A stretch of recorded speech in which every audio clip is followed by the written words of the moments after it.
যখন এই চিঠি নিয়ে মজলিসে সূরা ডাক দিলেন মন্ত্রী পরিষদ, দেখুন কুফা থেকে চিঠি আসতেছে, যারা ইমানের জন্য উৎকৃত বস্তার বস্তা চিঠি লিখতেছেন। আমি হুসাইন যদি বসে না থাকি, বসে যাই, কুফায় না যাই, কালকে কিয়ামতের ময়দানে রাসূল যখন জিজ্ঞেস করবেন হুসাইন রে ব্যক্তিগত ভালো লাগা না লাগা কি বড়, না কিছু অসংখ্য বেঈমানের ঈমান দেওয়া বড়? আমি কি জবাব দেব? সবাই এক বাক্যে সিদ্ধান্ত, হুজুর কুফার মানুষ কইলে যেমন দুইলে, কুফার মানুষ পরিবর্তন হয়েছে, সন্দেহ আছে। আপনার নানা আল্লাহ রাসূল বলেছেন, আমার উম্মতেরা সকালবেলায় ঘুম থেকে উঠে যদি শোনো একটা পাহাড় একটা জায়গা থেকে অন্যত্র চলে গেছে, যেটা বিশ্বাস করিও যে একজন বেঈমান ইমানের পথে ফিরে এসেছে, সেটা বিশ্বাস করিও না। উনি বুঝাইলেন, বলছেন না, শ্রেষ্ঠ সিদ্ধান্ত হলো হযরত মুসলিম ইবনে আকিলকে কুফায় পাঠায়, অবস্থা কি বুঝে। হযরত মুসলিম যদি গ্রিন সিগন্যাল দেয় তাহলে হুসাইন কুফায় যাবে। এই সিদ্ধান্তে মুসলিম ইবনে আকিল ইমাম হুসাইনের জ্যাঠাতো ভাই হযরত আকিল রাদিয়াল্লাহু তাআলা আনহুর সন্তান, আলী কাররামাল্লাহু ওয়াজহুর বড় ভাই, উনি বাসায় আসলেন, প্রস্তুতি নিচ্ছেন কোথায় যাইতে, কুফায়। ছোট্ট ছোট্ট দুইটা সন্তান, একজন হলো ইব্রাহিম আর একজন হলেন মুহাম্মদ। ছোট বাচ্চারা বাবার প্রস্তুতি দেখে জানতে চাইলেন, বাবারে আপনি কোথায় যাবেন? অনেক দূরে যাব। ও বাবা, আমরা তোমার সাথে যাব। আমি আসার সময় যখন কাপড় পরতেছিলাম, আমার মনে ঘরে একটা ছোট্ট মন এসেছে, নানা বুঝে। আসার সময় আমার ভাঞ্জাবে এমন ভাবে ধরে ফেললে, অর্থাৎ সেও নানার সাথে আসবে, ধরে ফেলতে যাও। অনেক কষ্টে সিবাতকে বললাম তুমি না। ওনারা বয়সে আরো বড়, বুঝতেছে। বাবা বললেন অনেক দুর্গম অবস্থা, দুদুম মরুভূমি, কষ্টদায়ক পথ। ও আমার সন্তানেরা, তোমরা অপেক্ষা করো, আমি কুফার থেকে তাড়াতাড়ি চলে আসবো। কোনো অজুহাত মানতেছেন না, তারা যাবেই যাবে। শেষ পর্যন্ত ইমাম মুসলিম ইবনে আকিল এই দুই সন্তানকে নিয়ে রওনা দিলেন কুফার উদ্দেশ্যে। এক সময় পৌঁছে গেলেন, এত আনন্দের মধ্যে দিয়ে কুফাবাসী ইমাম মুসলিম ইবনে আকিলকে রিসিভ করলেন যেন তারা হুসাইন নয় রাসূল পেয়েছে। দুষ্ট লোকের মিষ্টি কথায় কখনো বলে যাবেন না। শত্রু যত আপন দেখার সহজে গ্রহণ করবেন না।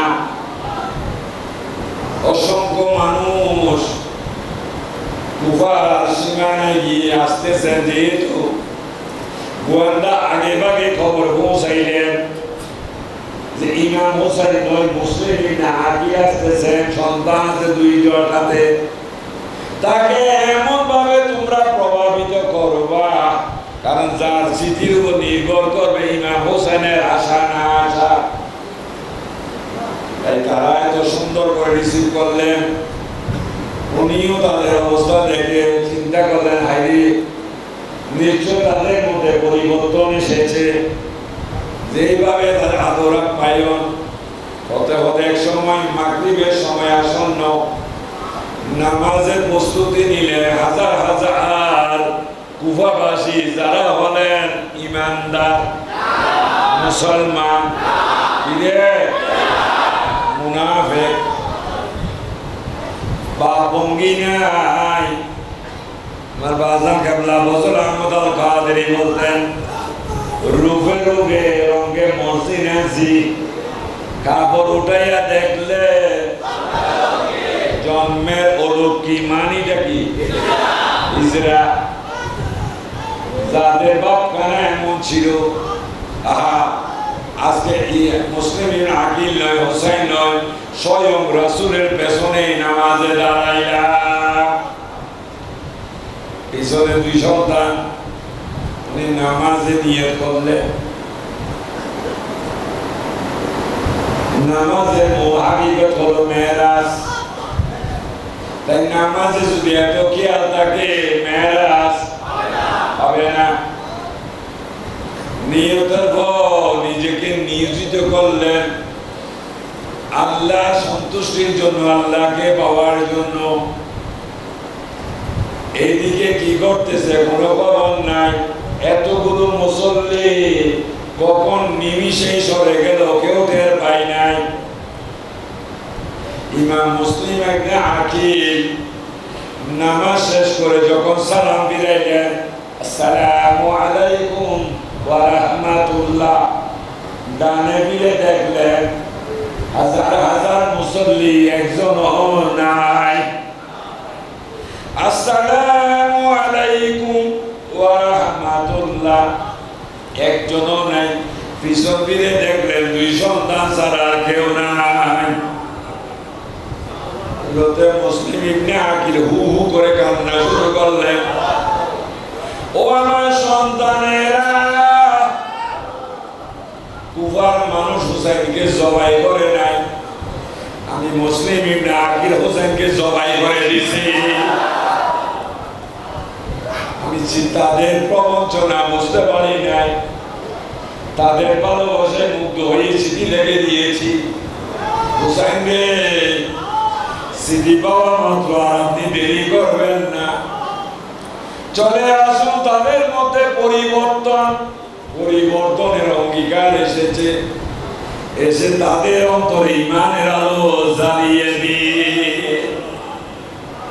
চিঠি নিয়ে মাত্র কাছে এমন ভাবে রওনা করলেন,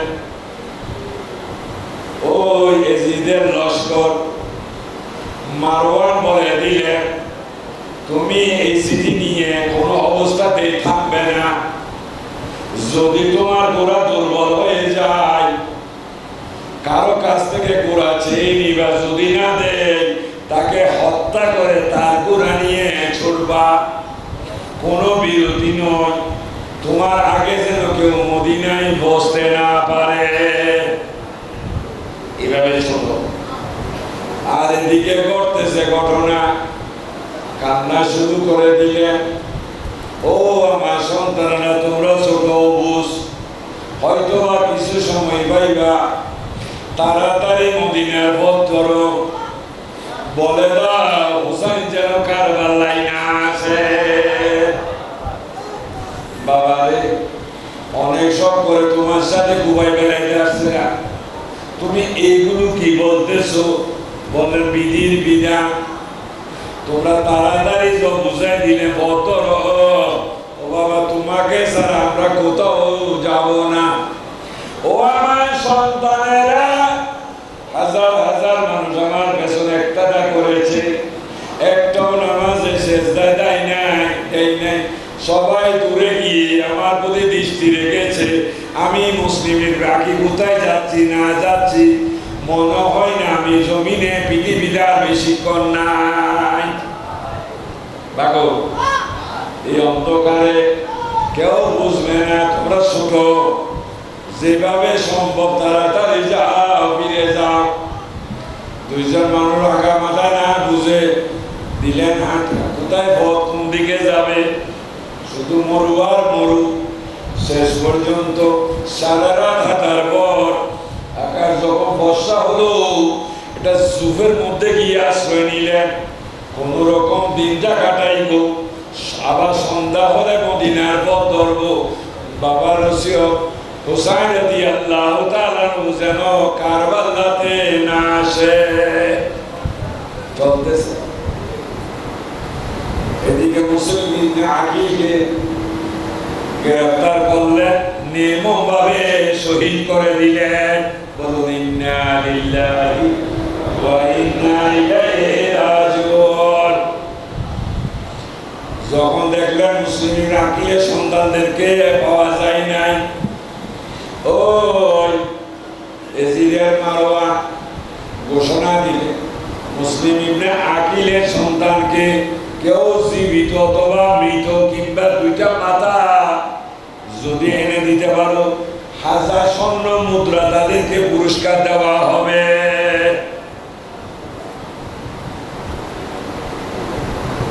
যারা এজিদকে দাবি করেন মুসলমান, হ্যাঁ উনি কলমা পড়েছেন, নামাজ পড়েছেন, আমরা অস্বীকার করতে পারবো না। তবে ওনার ওই কলমা নামাজ রসুলের দিকে না মুনাফিকের দিকে? যে কলমা নিজেকে রসুলের দিকে নিয়ে না যায়, যে গাড়ি আপনাকে চট্টগ্রাম আনতেছে না, এই গাড়িতে বসে থাকার কি কোনো দরকার আছে? কোনটা উঠতে হবে? যে কলমা আপনাকে রসুলের দিকে না নিয়ে ভিন্ন পথ দেখায়, এই কলমা আপনাকে ধ্বংস করে দিবে।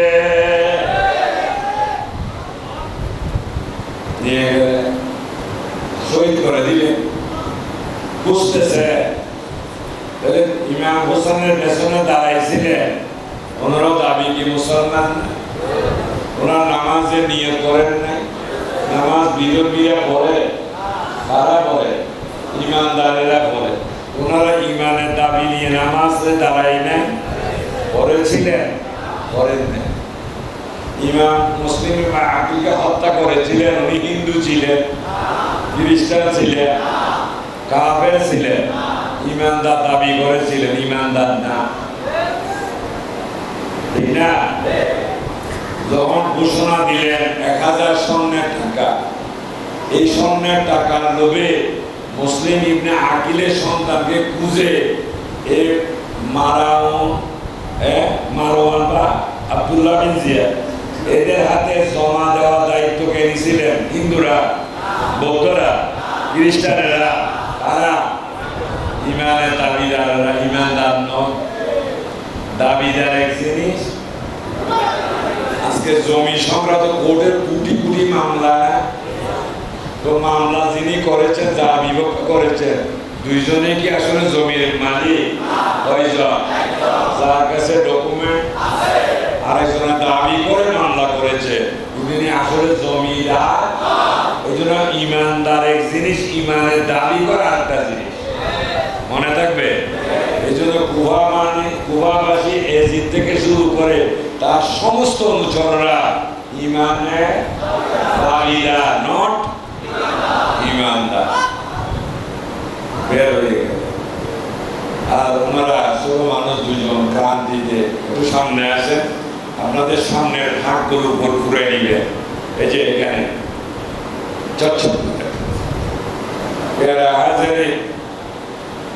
সারা রাত ছোট মানুষ অনাহারে, খিদায়, ক্লান্তিতে একটা সুপের মধ্যে ঘুমিয়ে গেলেন।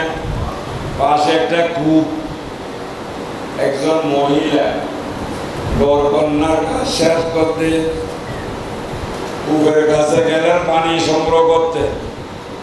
আর পানির মধ্যে দেখা যাচ্ছে দুইটা উদীয়মান চাঁদ। উদীয়মান চাঁদ।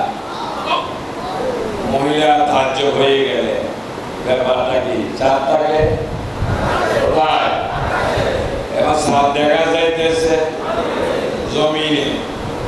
ঘটনা কি? আস্তে আস্তে আগাইলে দেখতেছেন যুগের মধ্যে দুইটা শিশু একটাকে একটা জড়িয়ে ধরে ঘুমিয়ে অচেতন। ওই মহিলার মাতৃত্বে হৃদয় জ্বলে উঠলো, না জানি কার এই সোনার বাসা, কিভাবে আসলো, কেন আসলো। তখন মনে বলল গত রাত মদিনায় থেকে আগন্তুক মুসলিম ইবনে আকিলকে নির্মমভাবে হত্যা করেছেন। সাথে 2 সন্তান ছিল, তাদেরকে খুঁজে পাওয়া যায় না। তখন মহিলা চিন্তা করেন এরাই হবে মুসলিম ইবনে আকিলের সন্তান। আর ওই মা মাতৃত্বে স্নেহ নিয়ে দুইটাকে বুকের মধ্যে আগলাই নিলেন। মানুষের পরশ পাওয়াতে ঘুম ভেঙে গেল, আর দুইজন হাউমাউ করে কান্নাকাটি করলেন। আমরা তো ধরা খেয়ে গেলাম, মদিনায় মনে হয় আর যাওয়া হবে না, ইমাম হুসাইনকে আর বারণ করা যাবে না। নিজেদের বন্দিত্বের জন্য কাঁদে নাই, ইমাম হুসাইনে তাহলে তো চলে আসবে, আরে আমাদের বাবা দেওয়া কথা আমরা তো রক্ষা করতে পারলাম না। বাজারা কারা তোমরা? মায়ের ছেলে হবে সত্য বলে দিলেন, তোমরা চলো আমার সাথে, নিরালায় সাইডটা গিয়ে ঘুমাবা। সন্ধ্যা নামার পর আমি তোমাদেরকে নিয়ে মদিনার পথ ধরব। এই আশ্বস্ত হয়ে নিয়ে গেলেন।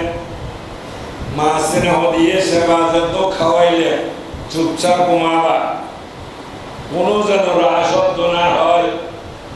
বড় দুপুরে মহিলার স্বামী নাম হলো হারেস ঘরে আসলেন। একটাই কথা, গেল 1000 স্বর্ণের টাকা।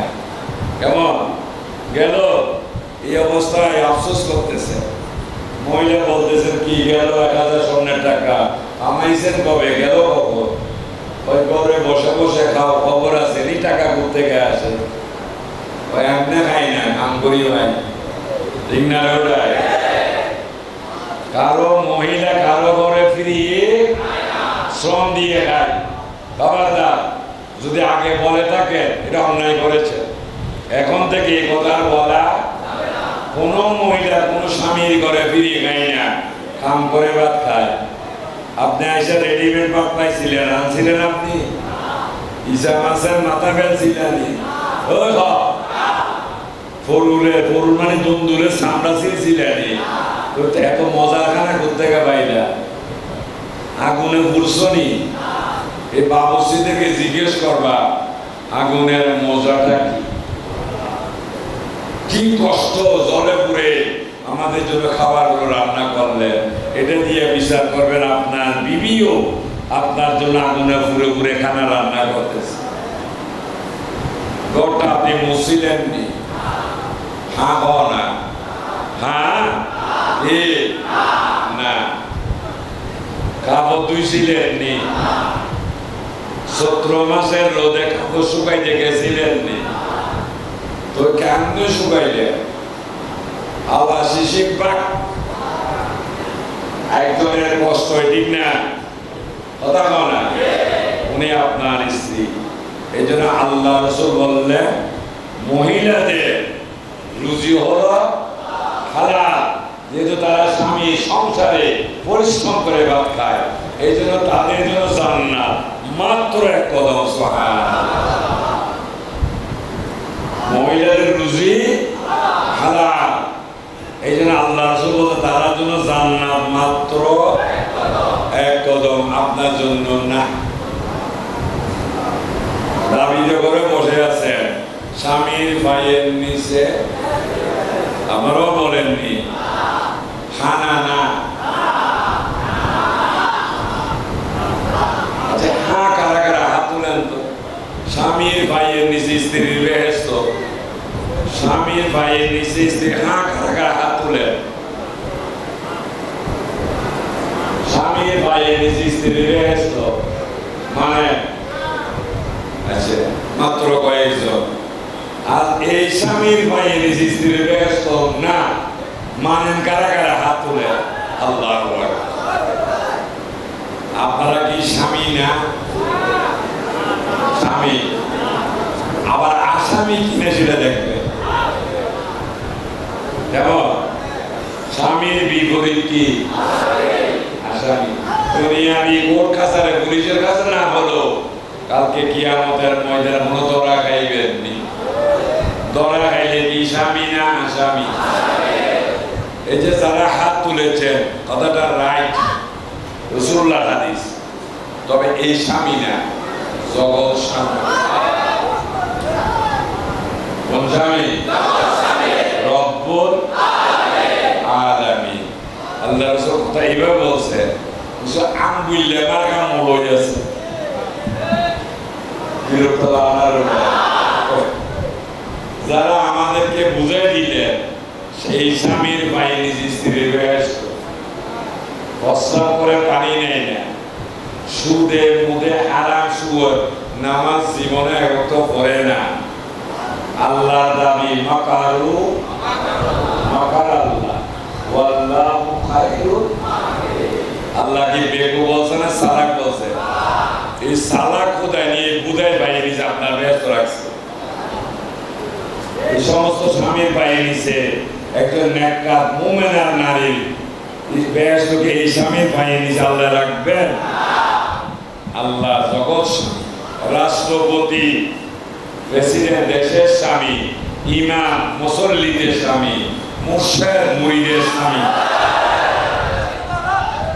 স্বামী মানে অভিভাবক। ওয়াল্লাহু ওয়ালিউল মুমিনিন। কসম করলেন আল্লাহ বলতেছেন আমি মুমিনের অভিভাবক।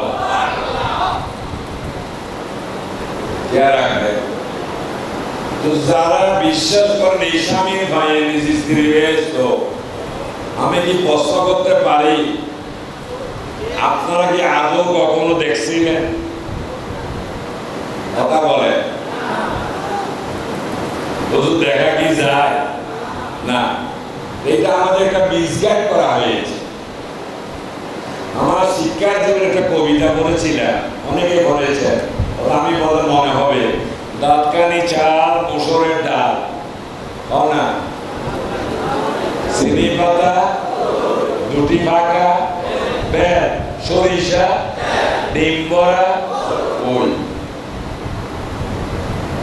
মা বললে ছেলেকে এই জিনিসগুলো আনবা, তো ছেলে যাইয়া বলতেছে দাঁতকানি বেল মসুরের তেল চিনি পাতা কই দুটি পাকা দই, কেমন দুটি পাকা বেল ডিম বড়া দই, ডিম বড়া কই কই মাছ ডিমওয়ালা আসে বলে ডিম বড়া দই।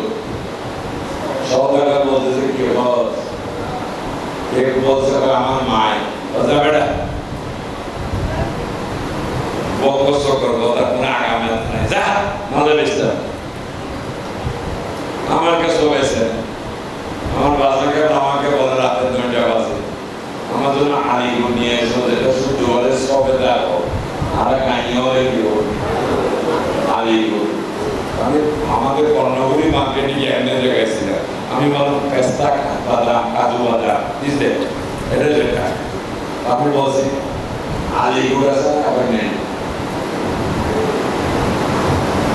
কর্ণগুলি মার্কেটে যত ফুডের দোকান প্রত্যেক দোকানে চেক করলাম, প্রত্যেক বলার নেই।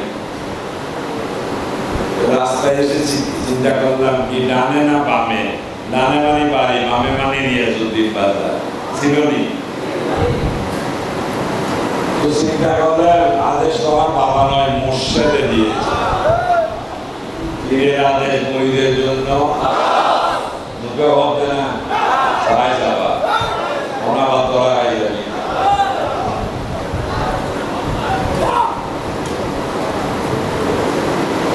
গেলাম আর একটা রিক্সা নিয়ে রিয়াজউদ্দিন বাজার, একজন বয়স্ক মুরব্বী সওদাগর দেখাইলাম বসাচ্ছা আলিগুড আছে নি ভাই এমনি নাই এমনি।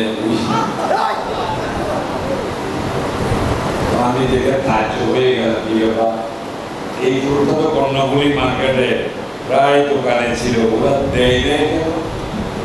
পরে চিন্তা করলাম ভালো করে বুঝি নিয়ে বুঝাই দিতেও লাভে আছে নি লসে আছে? লসে। এই ছেলেটা মার কথা সৌদাকে বুঝাই দিতে পারছিলেন না, দৌড়তে দৌড়তে আসলেন, আরে মা কি কথা বললাম ভাগ্যবালা বাচ্চা আসছে নাহলে ফিরে আসতে মনে হয় গিল একটাও মাটিতে বলতো না। মা বললাম যে কি বললাম, তুমি না বলছো দাঁতকানি বের মুসরের তেল মা পিসা খুঁজো পিসা জাল বেরি জাল নিয়ে দিছে সালার ফুল তোমরা কেডি শিখাইছিলেন তোরা বলছিলাম দাঁতকানি চাল মুসরের ডাল চিনি পাতা দই দুটি পাকা বেল সরিষার তেল ডিম বড়া ওই এটা বুঝি নিয়ে এনে বুঝাই দিতে পারে না আজকালকার স্ট্যান্ডার্ড যুগে ঘরের দরজা 7 ফিট আগে বড় দরজা নিচু ছিল মাথা নোয়াইয়া ঢুকতে হতো ওই মাথা নোয়াইয়া ঢুকা হলো আদম আলাইহিস সালামের সুন্নাত এখন সব খারাপ তো ঘর থেকে বের হওয়ার সময় চোখাটা লেগে মাথা ফাটি গেল রক্ত বের হলো গেলেন ডিসপেন্সারিতে সুন্দর করে মুছে টুছে দেখলেন যে তেমন সিরিয়াস না লেগে দিলেন রিটার্বেক অয়েন্টমেন্ট যেখানে ব্যথা পাইছো সেখানে ভালো করে ঘষে ঘষে লাগাই দিও এই বললেন বাস বুঝে দিছে উনি রিটার্বেক ওষুধটা কিন্তু ভালো এটা করে রাখবেন কাটা সিরায় ভালো কাজ দিবে এনে তো বুঝলেন আমি ব্যথা সোকাটে পাইছি এবার মলম নিয়ে লাগা কোন জায়গায় আর হাই হাই কি করতেছো এখানে লাগাইছো হ্যাঁ বেশি বুঝছেন না ডাক্তারে কইছে যেখানে ব্যথা পাইছি সেখানে লাগাইতে আমি তো ব্যথা সোকাটে না পাইছি বুধাই বুধাই এখন আমাদের দেশে কতগুলো মানুষ আছে মৌলানা সাহেব কইছে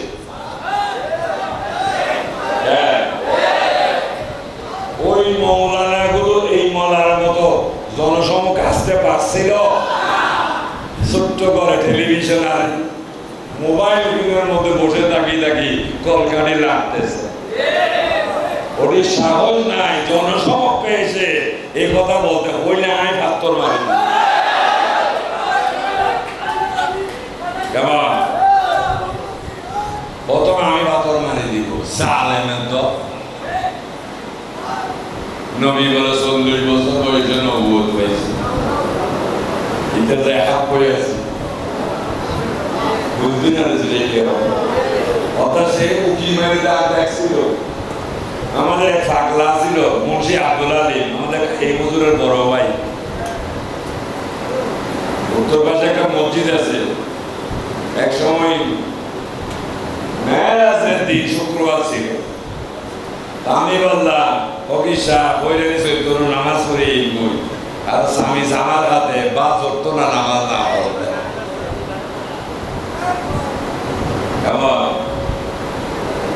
কারণ আমি 86 সাল থেকে ভান্ডারি ওই সাল থেকে কি বলছিলাম ভান্ডারি মানে বন্টনকারী আমাদের দেশে সুললাম বাড়াইলে ভান্ডারি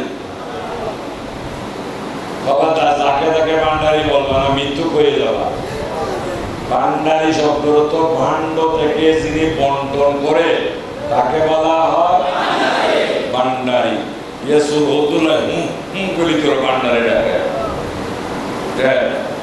না আল্লাহর ওলিরা মোসেন সবাই ভান্ডারি আর তারা আল্লাহর রহমত বন্টন করে শুধু মাইজবান্ডার শরীফের রাহমাতুল্লাহ মাইজবান্ডারি কেবলা রাহমাতুল্লাহ ভান্ডারি না কাদেরিয়া চিশতিয়া নকশবন্দিয়া মুজাদ্দিদিয়া সজলিয়া করণীয় ওয়াইশিয়া কিজিরিয়া যত সিলসিলা আছে প্রত্যেক সিলসিলার আউলিয়ায়ে কেরাম যাদেরকে আল্লাহ তাওয়াজ্জুহ দিবের ক্ষমতা দিয়েছেন প্রত্যেকেই ভান্ডারি ভান্ডারি মানে যারা আল্লাহর নিয়ামত রহমত নিজের কলবে ধারণ করে অন্যের কলবে দিতে পারে তারাই হলে ভান্ডারি হ্যাঁ আমি তো আমার ভান্ডারি পনেরোটা হয় কোনো চিন্তা নেই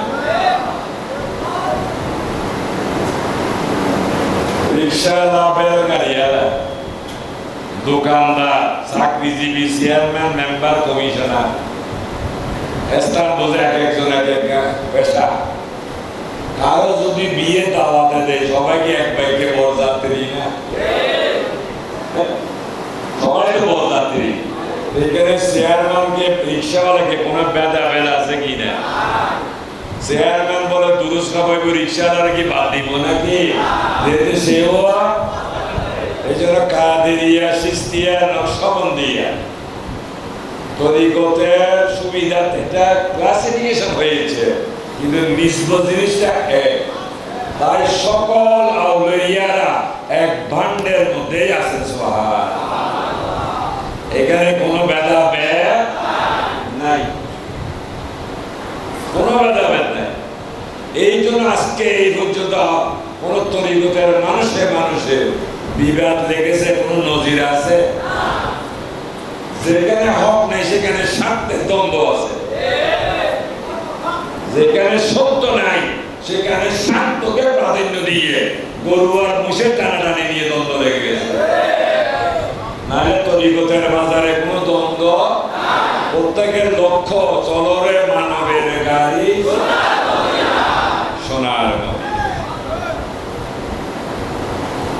এই জন্য বুঝাই দিলেন যে ডাক্তারে ভুল বলছে, নিজে এই জন্য কপালে লাগানোর কথা লাগাইছে কোথায়? চৌকাঠে। আমার রসুল বলতেছেন স্বামীর পায়ের নিচে স্ত্রীর বেহেশত নিয়ে লাগাই দিলে আমাদের মতো আমবল্যওয়ালা স্বামী কতগুলো আছে, তারা স্বামী বানাইলে বউদেরকে বানাইলে স্ত্রী। তো স্ত্রীর বেহেশত স্বামী, এই স্বামী পায়ের নিচে না। এটা হলো কোন স্বামী? রব্বুল আলামিন। কখনো বুলক করে বলবেন না এত সটন করিও না, তোমার বেশ আমার পায়ে নিচে কুহুরি হয়ে যাবে। যেহেতু আপনার নিজের গ্যারান্টি নাই, আবার বিবিকে করতে গেলে কথা কি খারাপ বললাম? আবার যা হযরত ওমর জান্নাতি, কোন মিথ্যা কথা নাকি? সন্দেহ আছে? বলেন তো ওনার স্ত্রী কোন শেয়ার করতে পারছিলেন? কারণ ওই কার্ডে সপরিবার লেখা অনলি 1%, শুধুমাত্র একজন উমরকে দেওয়া হয়েছে, তার স্ত্রীকে দেওয়া হয় নাই। স্ত্রী বলতেছেন আজকে থেকে হত্যা দিয়ে বাদ বন্ধ, কাগজ দুইটার না এমন তোমার বাদ তুমি রাঁধি ভাব গা অসুবিধা কি? কারণ তুমি স্বার্থবাদের মতো জান্নাত চলে যাবা, আমার ব্যবস্থা কি করো?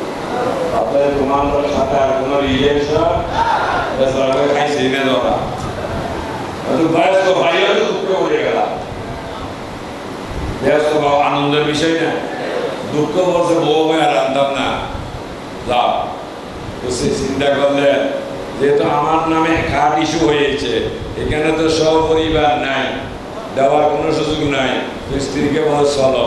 ও কই, আমি যেখান থেকে এই টিকিট বুঝে নিয়েছি। কোথায় বুঝে নিয়েছিলেন? অবিবি তোমাকেও যাইতে হবে। কোথায়? আমার না তেরি গলি মে জিনা তেরি গলি মে হায়াতো তেরি গলি মে মৌতো তেরি গলি মে তুম মদীনা না দেখা कुछ भी न देखा मुहम्मद का रोज़ा जन्नत से आला। सलात दुनिया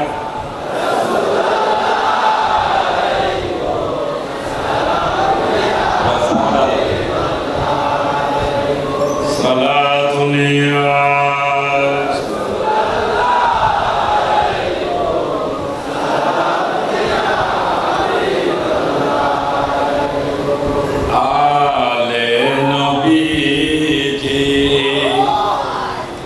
जब खंजर चलेगा गुलामे मुस्तफा हो रोना पड़ेगा नामे मुस्तफा हो रोना पड़ेगा सारा दुनिया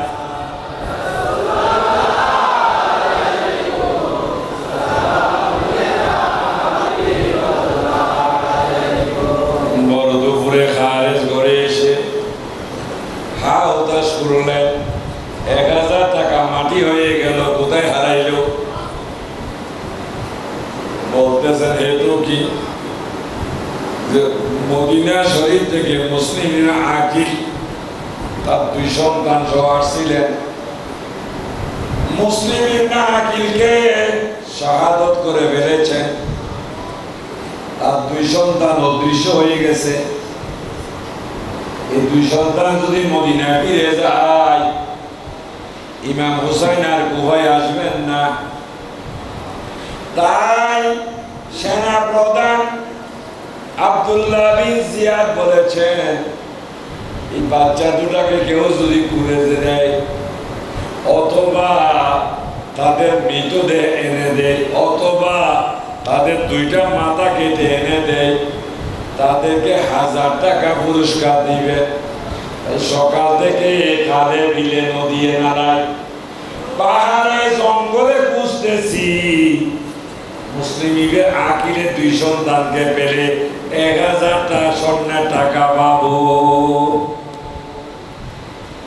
রমণী বলে হাইরে খোদা আমার ঘরে দুশ্মনের রসুল আর আমি এতদিন একজন মুনাফিকের সাথে সংসার করলাম আল্লাহরে তুমি দয়া করো এই জালেমকে কোন রকম 60 টাকা বাই করি আর সময় নাই এই 2টা বাচ্চাকে নিয়ে যেন আমি মদিনার পথ ধরতে পারি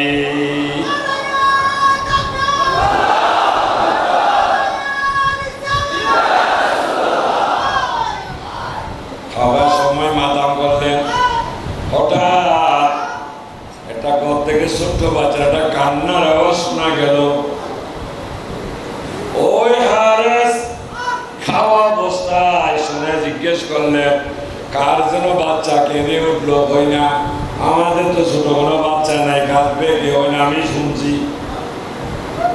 এদিকে কান্না হেতু কি 2 ভাই ঘুমিয়ে পড়েছিলেন একজনের স্বপ্ন দেখতেছেন বাবাকে ডাক দিলেন বাবা রে বড়ই শখ করে তোমার সাথে কুবাই বেড়াইতে আসছিলাম ও বাবা কি হতে কি হয়ে গেল তুমি কোথায় বাবা বললেন বাসারে আমি জান্নাতুল ফেরদাউসে ও আমার সন্তানেরা কিছুক্ষণ তোমরা আমার সাথে মিলিত হবা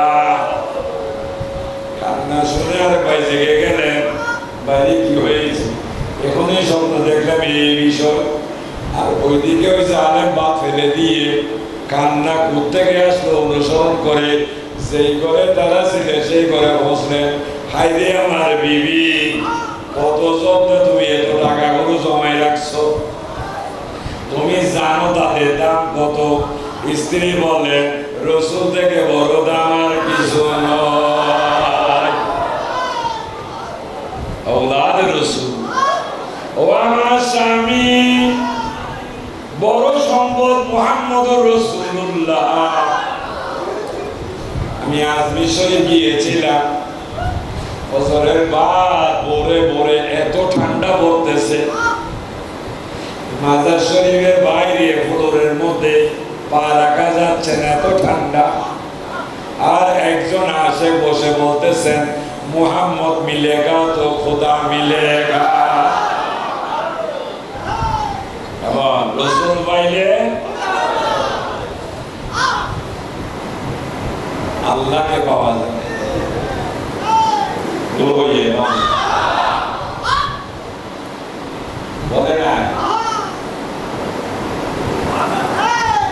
ओ हमारे स्वामी तुम्हें 1000 টাকা লোক সংযম করো তুমি রসুল কামনা করো তোমার সম্মান হয়ে যাবে লালে লাল বলতেছেন নারী আজ বেশই দেখলি দুনিয়া থেকে একটা ব্যাপার দৌড়াবার কি শখ আমার নাই? একটা BMW গাড়ি দৌড়াইতে কি শখ জাগে না? একটা মার্সিডিজ কার কি কিনার ইচ্ছা আমার নাই? এই টাকা দিয়ে মার্সিডিজ কার নয়, আলিশান বিল্ডিং বানানো যাবে। বাধ্য চিন্তা, পরেরটা পরে হবে, এবং পরেরটা পরে। যখন ওই দুইটা বাচ্চাকে টেনে হেসে নিয়ে যাইতেছেন, ঘরে উপযুক্ত ছেলে ছিল, বাবারে আজকে পরীক্ষা দিবা, তোমার কাছে কি বাপ বালা না রসুল বালা? ও আমার সন্তান, যদি সত্যিকার আমার স্তন্য দুধ খেয়ে থাকো, এদের যেন কোনো অমর্যাদা না হয়। এরকম মুনাফেক এক বাপ নয়, হাজার বাপকে হত্যা করে নবীর বংশ রক্ষা করতে হবে। ছেলে মার কথা শুনে তরবারি নিয়ে দাঁড়িয়ে গেলেন বাবার সামনে। একটা ইমানদার আর একটা কি বেঈমান। ওরে এসকবাজি সহজ নয়, সোরায়া ওলিয়া হয়। ওরে সাক্ষী আছে বাগদাদেতে আউলিয়া সরদার, কিয়া গুজালাইয়া দিলা নবী গো আল্লাহ।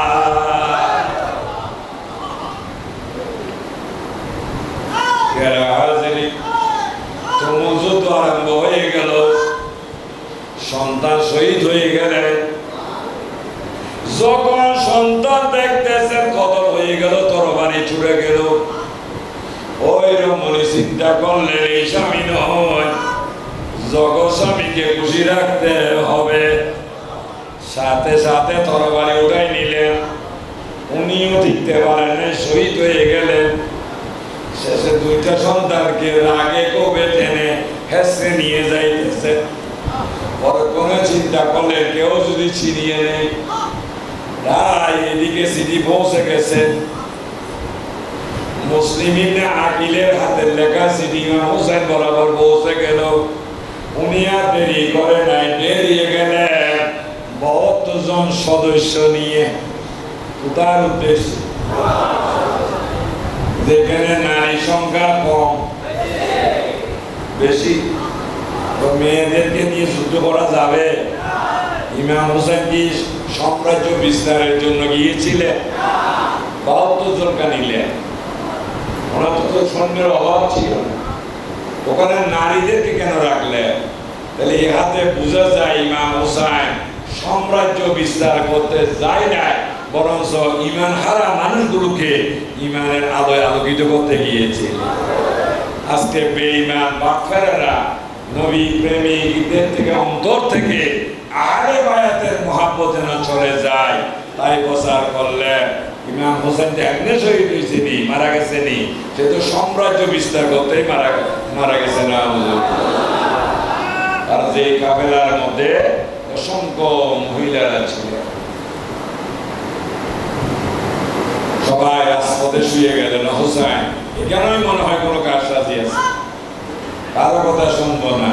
ঠিক আছে, আপনি যাওয়ার সময় আমাদেরকে মেরে যান, আমরা যেন মদিনায় বসে না শুনি আল্লাহ রসুলের দৌহিত্র, আল্লাহ রসুলের কলিজার টুকরা কারবালার মধ্যে নির্মম ভাবে শহীদ হয়ে গেছে। এই খবর শোনার আগে যেন আমাদের মৃত্যু হয়ে যায়। আর আমরা নবী হারাই, অন্তরে কইলা চলে গেছে। এরপরে আবু বকরকে পেয়ে কিছু আশার আলো অন্তরে জেলে উঠেছিল, ওনাকে হারাইছি। এরপরে হযরত ওমর ক্ষমতায় আসলেন, যা সুন্দর শাসনে কাফেরেরা সহ্য হয় না, মুনাফিক লাগাই তাকে নির্মম ভাবে শহীদ করে দিলেন। এরপরে একজন আদর্শ ব্যক্তিত্ব, নরম মানুষ উসমানে জিন্নুরাইন ক্ষমতায় আসলেন। তাকেও সন্ত্রাসীদের কালো হাত রক্ষা দেয় নাই। পরক্ষণে আপনার বাবা আলী কারবাল্লাহ ওজুহুকে পেয়েছিলাম, মনে বড় আশা করেছিলাম রসুল পেয়েছি। রসুল বলেন, আমি যার মাওলা আলীও তার মাওলা, আমি যার মাওলা আলীও তার মাওলা। আমরা রসুল পেয়েছিলাম, কিন্তু শেষ পর্যন্ত এই কুফার মানুষেরা আপনার বাবাকে প্রবঞ্চনা দিয়ে নির্মমভাবে শহীদ করে দিয়েছেন। এরপর ইমাম হাসান আসলেন, ওনাকেও শেষ করলেন। আপনি আমাদের তুরিনের শাস্তি, যার উপর আমাদের অনেক আশা ভরসা, আর আমাদের আর কিছু দরকার নাই, শুধু আপনাকে চেয়ে দেখবো, মনে হবে রসুল দেখতেছি। আরে দেখতেছি রসুল আপনাকে, আর রসুল রাখবেন আমাদের ভরসা আপনি আছেন, রসুলে আছেন না। যাবে বাস্তবতা হলো ওদের অন্তরে ইমানের আলো পৌঁছাইয়া দিতে হবে। চলে গেলে আমার রসুল কিছু কথা বলেছি, ওই জায়গায় তুমি শাহাদত বরণ করবা, যেখানে তোমার গোড়ার পা দেবে যাবে। কোথায় যে তোমাকে হত্যা করবে তার বুকের মধ্যে পশম থাকবে না। বলছিলেন ইয়াজিদের ঘরে এক সন্তানের জন্ম হবে, যে কিনা আমার বুকে ছুরি মেরে দিবে। হযরত মুয়াবিয়া আমিরে মুয়াবিয়া সাথে সাথে দরবারে দাঁড়িয়ে বললেন, ইয়া রাসূলুল্লাহ, জাতে পাকের কসম, আমি জীবনে কোনোদিন মহিলার মুখ চাইব না, তো বিয়ে করব না, আর আমার সন্তানে আপনার বুকে ছুরি মারবে। আমার রসুল হাসি দিলে, ও মুয়াবিয়া, ফাইসাল ওইটা। শেষ পর্যন্ত এক সময় মুয়াবিয়া রাদিয়াল্লাহু তাআলা প্রস্তাব করে দিলে নেওয়াটা, কারণ কি জানে, সুন্নত মানি নবীর অনুসরণ কেন করেছিলেন? সুন্নাত অর্থাৎ অনুকরণ, এক্স্যাক্টলি রসুলের মতো দিলাটা ব্যবহার করা। কিন্তু রসুল কেন করলেন? যেহেতু প্রস্রাব করার পরও ওই নালীর মধ্যে, ফাইলের মধ্যে প্রস্রাব থেকে যায়। অনেক সময় মেসওয়াক করতে গিয়ে, দাঁত ব্রাশ করতে গিয়ে বা জিহ্বা বসতে গিয়ে বমির বেগ আসে, যার প্রভাবে ওই নালীর প্রস্রাবটা বেরিয়ে কাপড় নাপাক হয়ে যায়। ওই অবস্থায় যদি নামাজ পড়ে হারাম। এই জন্য আল্লাহ রসুল দিলা নেওয়াটা নির্দেশ দিলেন, সুন্নতে মুস্তাফা। তো বর্তমানে গ্রামে গঞ্জে সেটা নেওয়া সম্ভব হলো, শহরে বাজি যখন আসলে সিটি গেট পার হওয়ার পর রাস্তা দিয়ে যতই হাঁটছিলেন, এক টুকরা মাটি গায়ে করতে পারছিলেন নাকি? এখন কি উপায় কি? তার বিকল্প হলো টিস্যু পেপার। এই জন্য প্রস্রাবের সমস্যা যারা, দাঁড়িয়ে জুড়ে জুড়ে কাশি দিবেন, উপোস করবেন, প্রস্রাব বের হয়ে যায়, অথবা টিস্যু পেপার লাগাইয়া দিবেন, ওটা ভিতরের পানিটা চুষে নিবে। আমিরে মুয়াবিয়া সুন্নত তথা এই পানিটা চুষে নিতে গিয়ে এখানে একটা মাটির ছাকা ব্যবহার করেছিলেন। ওই মাটির ভিতরে ছিদ্র দিয়েছে একটা বিচ্ছুর বাচ্চা। সাপের বাচ্চার কাছে কোনো সাপ নাই, বিষ নাই, মানে এই জন্য বিচ্ছুর বাচ্চাটাও কি বিচ্ছু, লোমের মধ্যে বিষ আছে। ওখানে নাড়তে গিয়ে লোম ফোটার কারণে সাথে সাথে বিষ ক্রিয়ায় ফুলে পুরুষঙ্গ একাকার হয়ে গেলে। ওই সময় ইঞ্জেকশন ছিল, ট্যাবলেট ছিল, ডাক্তার ছিলেন, তারপরে অ্যানেস্থেসিয়া ছিল, অপারেশন থিয়েটার ছিল, কি ছিল? আবার রসুল ছিলেন। তাই এই অবস্থায় দৌড়াইতে দৌড়াইতে গেলে নবীর কাছে আল্লাহ রসুল খুব মুবারক দেয়, সাথে সাথে বিষ পানি হয়ে যাবে। মানেন তো? মানতে হবে। রহমত ওয়ালা আয়া নবী হে, দোনো মসিহ হে, দোনো মসিহ হে, সারা দুনিয়া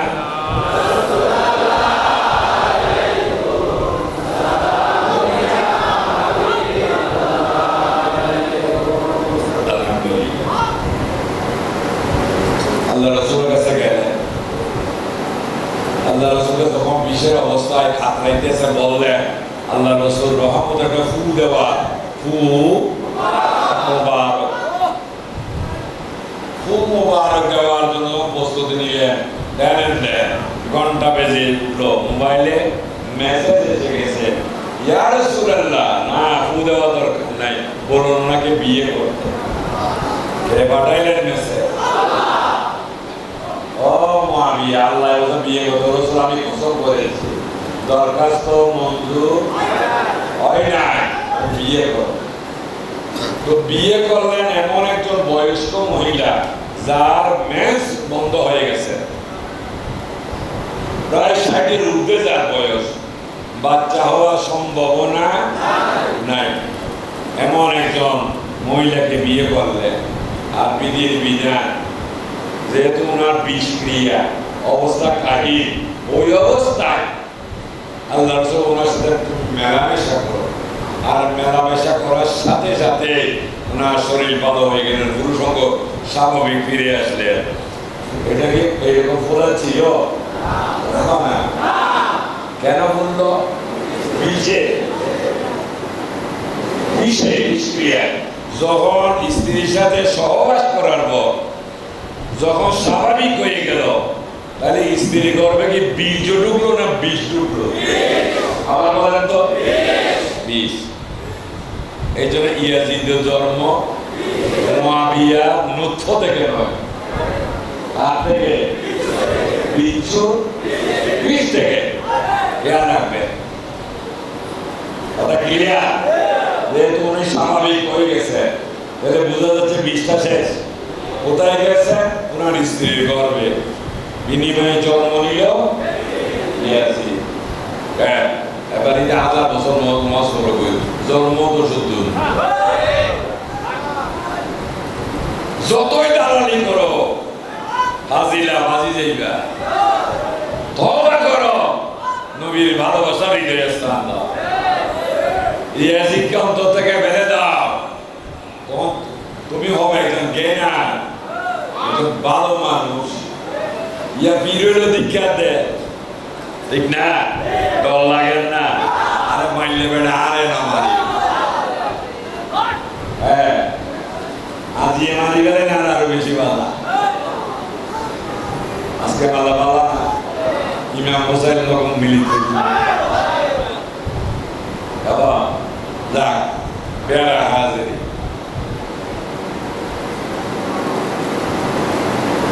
শেষ পর্যন্ত ওনাদেরকে কতল করে ফেললেন, নিজে হত্যা করে দুটা লাশ ফেলে দিলেন সাগর গর্ভে। আল্লাহর কি মহিমা! মরা মানুষ এক ভাইকে জড়াই দিল। ইমাম হোসেন চলে আসেন, অনেক ঘটনা লম্বা, রাত শেষ। যুদ্ধ আরম্ভ হয়ে গেলেন, পানি বন্ধ করে দিলেন। ডাক দিয়েছিলেন, পানি বন্ধ করে দেবে জন্য আসবা, হত্যা করবো এই জন্য আসবা। আমাদের কি নাই? ইমান নাই, ইমান ফিরিয়ে দিবা। প্রতিশ্রুতির সাথে কর্মের মিল আছে। যাদের কথা কাজে মিল নাই তারা বলেন, আবার বলেন, আবার বলেন মুনাফিক। দিন ছিল শুক্রবার, আগের রাত বৃহস্পতিবার রাত। সবাই একে একে বিদায় নিলেন। ইমাম হোসেন ছোট্ট বাবুটারে পানি খাওয়াইতে নিলেন, যেহেতু পানি নাই, খানা নাই। শহরে বানু ইমাম হোসেনের স্ত্রী এই বাচ্চাটাকে বাঁচাইতে স্তন্য যখন দুধ নাই, জিব্বা মোবারক বাচ্চা ঠোঁটে লাগাই দিলেন। চষতে চষতে এক সময় পানি নাই, ডাক দিলেন, স্বামী গো, হয়তো আপনার সাথে আমার সাথে শত্রুতা। এই মাসুম বাচ্চাটা তো কারো শত্রু হতে পারে না, দয়া করে একটু নিয়ে যান। এত জালেমের মতো কি একজন আলেম থাকতে পারে না? কেউ না কেউ আমার এই ছোট্ট মুনিকে এক ফোঁটা পানি কি দিয়ে জানটা বাঁচাইতে পারে না?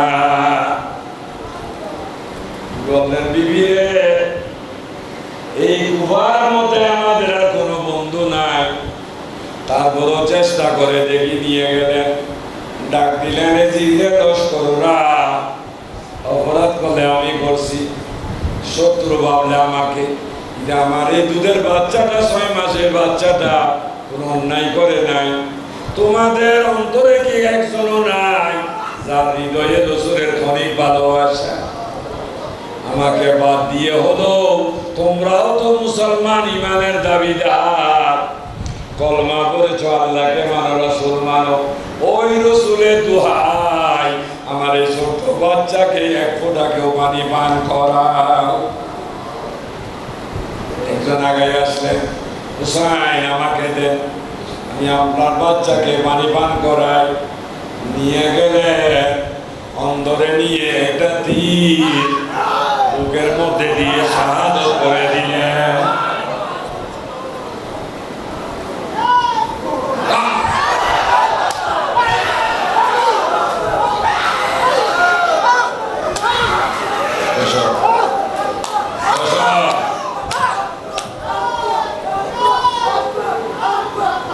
আনলেন মৃতর দেহ, হুসাইন তোমার সন্তানকে এমন পানি খাওয়াই দিছি জীবনও আর জ্বালাতন করবে না। দরজার পরিচয় দিলেন, আল্লাহ বলেছেন ইন্নাল্লাহা মা'আস সাবিরিন, নিশ্চয় আল্লাহ ধৈর্যশীলদের মধ্যে আছেন।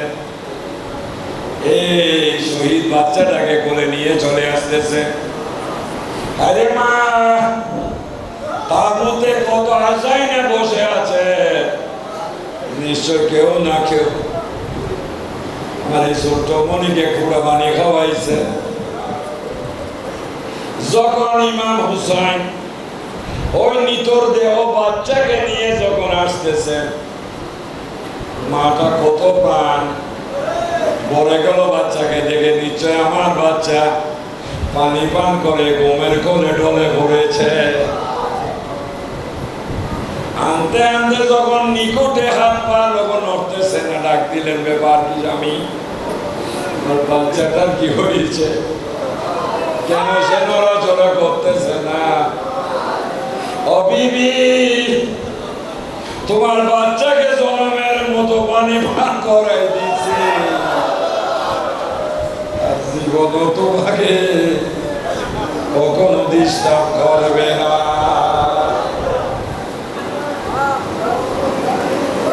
সময় পার করে রাতের বেলায় সেজদা দিলেন, ডাক দিলেন, মওলা রে,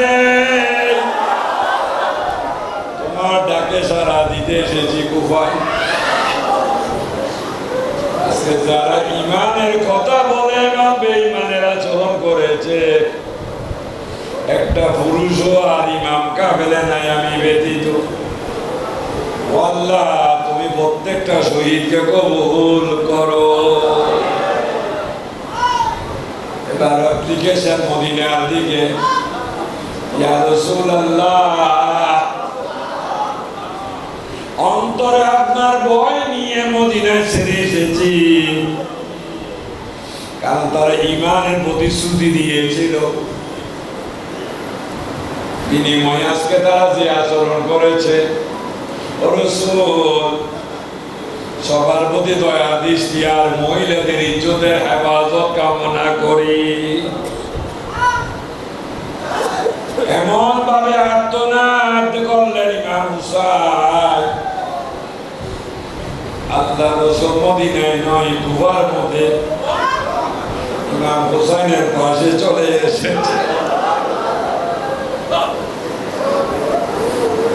মাথায় মুখে মন্ডলে হাত বোলাচ্ছেন, হুসাইন সব দেখেছি, হুসাইন কালকে তুমিও শহীদ হয়ে যাইবা, তুমি যদি শহীদ হও তোমার প্রত্যেকটি রক্তের বদলায় কিয়ামতের ময়দানে আমি আল্লাহকে বলবো, আল্লাহ রে, আমার হুসাইনের রক্তের বদলায় তুমি মোদেরকে ক্ষমা